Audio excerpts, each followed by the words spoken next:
بسم اللہ الرحمن الرحیم۔ السلام علیکم، میں قمر سلطانہ آفیشل کے ساتھ حاضر ہوں۔ ناظرین، آپ سے درخواست ہے کہ میرا چینل دیکھیے، لائک اور سبسکرائب ضرور کیجیے۔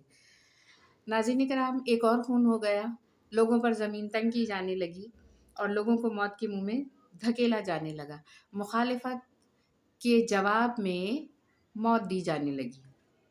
حکومت نے اس بات کا، جو ایک سینئر صحافی ارشد شریف صاحب کینیا میں تھے اور پہلے وہ دبئی میں تھے، اس کے بعد وہ کینیا چلے گئے، وہاں پر ان کو شہید کر دیا گیا ہے۔ تو یہ صورتحال کیوں پیش آئی ہے اور کس طرح سے ہوا ہے؟ یہ ہوا کہ وہ یہاں پر جرنلسٹ تھے۔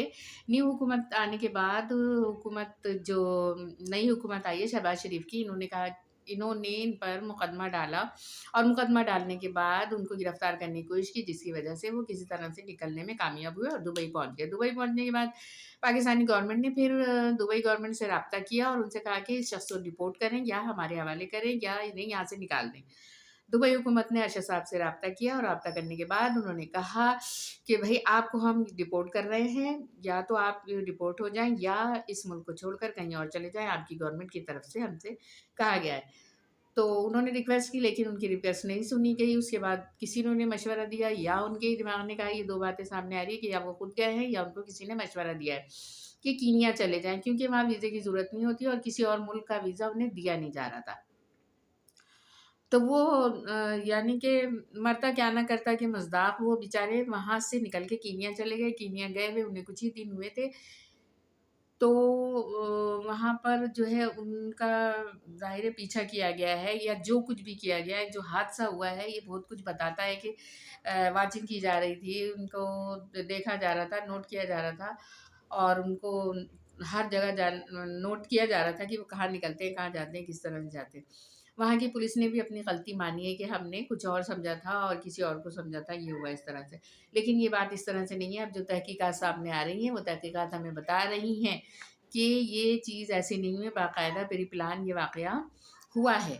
اور اس میں دیکھیں، ایک بات یہ ہے کہ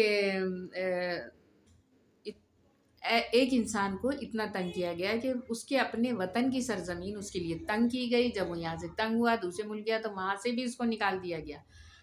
ساری ایک اگر کوئی بھی شخص ہے، اللہ کی زمین ہے، مخالفت ہو سکتی ہے، کوئی بھی کسی کا مخالف ہو سکتا ہے، اس کا یہ مطلب نہیں کہ اس کی جان لے لی جائے۔ تو یہاں پر یہ ہوا کہ اس کی جان اس طرح سے لی گئی ہے کہ کسی کو کچھ پتہ نہ چلے، لیکن خون بولتا ہے، خون رنگ لاتا ہے، خون اپنے آپ کو ظاہر کر دیتا ہے کہ یہ کیوں اور کیسے ہوا اور یہ کیا ہے۔ تو یہاں پر یہ والی بات ہے کہ وہ شخص تو اپنی جان سے چلا گیا اور بہت سارے سوالات چھوڑ گیا ہے۔ جو سوالات ہیں، ان سوالات کے جوابات لوگوں سے چاہیے۔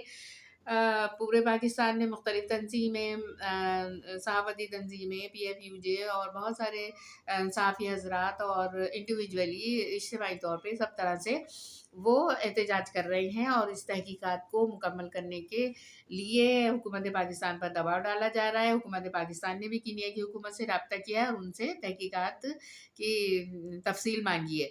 اس کے علاوہ ہمارے پاک فوج نے بھی حکومت کو خط لکھا ہے اور ان سے کہا ہے کہ تحقیقات کے لیے کمیٹی بنائی جائے یا کمیشن بنایا جائے، اس کے تحت فیصلے کیا جائے۔ تو دیکھیں، ہر جگہ سے یہ ہے کہ یہ ناجائز ہوا ہے جو کچھ بھی ہوا ہے، اور اس کے لیے پوچھا جانا چاہیے کیا اگر کوئی پاکستانی کسی کے لیے بھی مخالفت کے جذبات رکھتا ہے اور مخالفت کی زبان بولتا ہے تو اس کو زندہ رہنے کا حق نہیں ہے؟ کیا وہ زندہ نہیں رہ سکتا؟ کوئی بھی اگر ہے، فرض کیجئے، تو اس کو مار دیا جائے گا، اس کو پاکستان سے نکلنے پہ مجبور کیا جائے گا، وہ کہیں اور چلا جائے گا تو اس کو وہاں سے بھی نکلنے کا کہا جائے گا، نکالنے کا کہا جائے گا۔ یہ سب غلط ہے۔ ان سب چیزوں کو بہت ساری پارٹیز نے، پاکستان کی تقریباً تمام پارٹیز نے، تمام لوگوں نے، تمام رہنماؤں نے اس چیز کو محسوس کیا ہے اور ان کی شہادت پر افسوس کا اظہار کیا ہے۔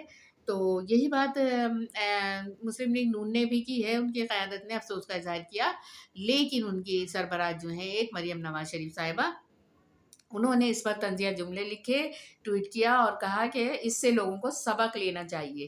کس بات کا سبق لینا چاہیے؟ آپ کیا سبق دینا چاہتی ہیں؟ یہ سبق دینا چاہتی ہیں کہ اگر کسی نے مخالفت کی تو اس کے ساتھ یہ ہوگا، یہ سبق ہے۔